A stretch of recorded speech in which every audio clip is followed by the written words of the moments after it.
नमस्कार।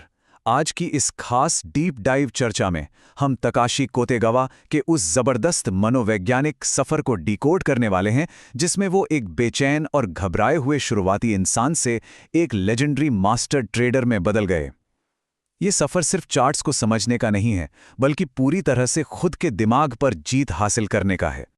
अब सबसे पहले उस कड़वे सच का सामना करते हैं जो हर जगह नजर आता है।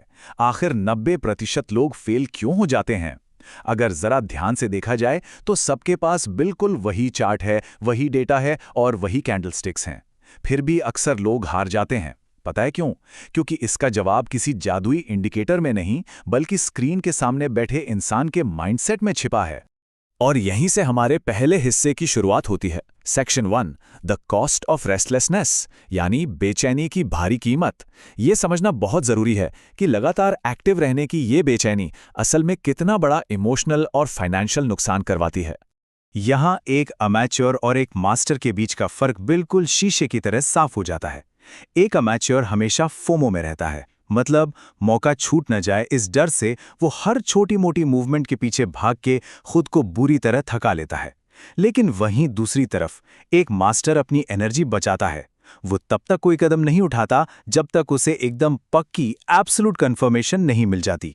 वैसे अगर इन्हीं सिद्धांतों को और इस लेवल के डिसिप्लिन को गहराई से समझना हो तो कोतेगावा की इसी प्रैक्टिकल साइकोलॉजी को द डिसिप्लिन कोड नाम की एक छोटी सी हिंदी ई बुक में समेटा गया है। जो लोग इस तरीके को पूरी तरह अपनाना चाहते हैं वो इस ई बुक को सिर्फ ₹299 में पढ़ सकते हैं। चलिए अब अगले पड़ाव पर आते हैं। Section 2, finding the perfect setup. यहां सबसे इंटरेस्टिंग और थोड़ी अजीब लगने वाली बात यह है कि मार्केट में बिल्कुल कुछ ना करना भी असल में एक बहुत ही सॉलिड और स्ट्रेटेजिक पोजीशन होती है। सोर्स मटेरियल की यह बात असल में एक माइंड ब्लोइंग एनालॉजी है। एक कामयाब ट्रेडर बिल्कुल एक हाईली ट्रेन्ड स्नाइपर की तरह काम करता है, ना कि किसी डरे हुए मशीन गनर की तरह। एक स्नाइपर हर हिलने वाली चीज पर गोली नहीं चलाता। वो घंटों चुपचाप बैठता है, सिर्फ और सिर्फ एक परफेक्ट टारगेट के इंतजार में। तो जब चार्ट पर सच में वो परफेक्ट सेटअप बनता है तो असल में कैसा लगता है? वहां अंदर कोई शोर नहीं होता, कोई पैनिक या जल्दबाजी नहीं होती, धड़कनें अचानक तेज नहीं होती और ना ही मौका छूटने का कोई डर होता है। बस जीत की एक हाई प्रोबेबिलिटी होती है और बिल्कुल साफ विजन होता है। अब उस फेस की तरफ बढ़ते हैं जिसे किसी भी इंसान के लिए सबसे खतरनाक माना गया है। Section 3, the trap of greed, यानी लालच का जाल। ये एक ऐसा साइकोलॉजिकल ट्रैप है जो पूरी तरह से कामयाबी के भेष में छिपा होता है। ये पूरा साइकिल बिल्कुल एक ट्रैप की तरह काम करता है। होता क्या है कि शुरुआत में जब लगातार जीत मिलती है तो एक बहुत ही खतरनाक ओवर कॉन्फिडेंस पैदा हो जाता है। इंसान को लगता है कि उसने मार्केट को हैक कर लिया है। फिर वहीं से बरसों के बनाए नियम टूटने लगते हैं।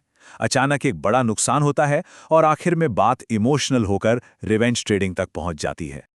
ये रिवेंज ट्रेडिंग बड़ी ही अजीब चीज है। असल में ये मार्केट से पैसा कमाने की कोई स्ट्रैटेजी है ही नहीं। ये तो बस नुकसान के बाद अपने टूटे हुए ईगो को बचाने की एक बेताब और तरकीन कोशिश होती है। ऐसा लगता है जैसे मार्केट कोई इंसान या दुश्मन है जिससे लड़कर अपना पैसा वापस छीनना है। ये पूरी तरह से ईगो की लड़ाई बन जाती है।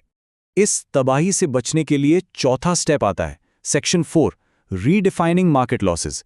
एक मास्टर अपने नुकसान को किस नए नजरिए से देखता है, ये जानना मेंटल कैपिटल बचाकर लंबे समय तक गेम में टिके रहने के लिए सबसे जरूरी है।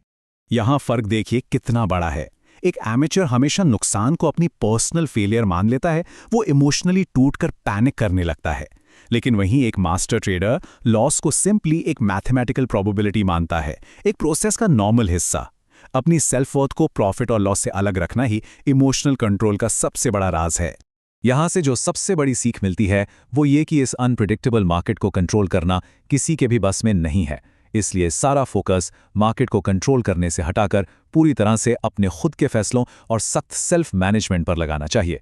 कंट्रोल सिर्फ अपने एक्शन पर हो सकता है, मार्केट पर नहीं।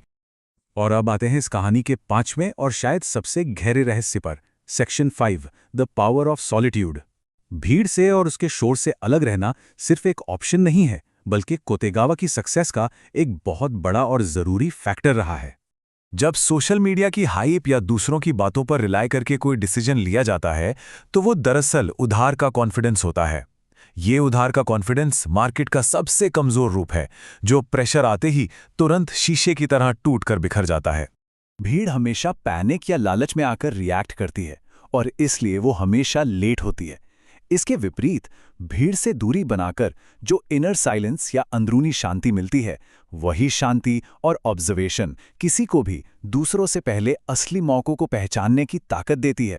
तो इस पूरे विश्लेषण को रैप अप करते हुए एक आखिरी और बहुत ही गहरे सवाल पर विचार करना जरूरी है।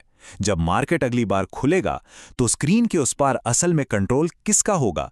क्या पूरे धैर्य के साथ उस एक परफेक्ट सेटअप का शांति से इंतजार किया जाएगा, या फिर एक बार फिर से बेकाबू इमोशंस हावी होकर आखिरी फैसला लेंगे? ये एक ऐसा सवाल है जिसका जवाब ढूंढना सफलता के लिए सबसे ज्यादा मायने रखता है।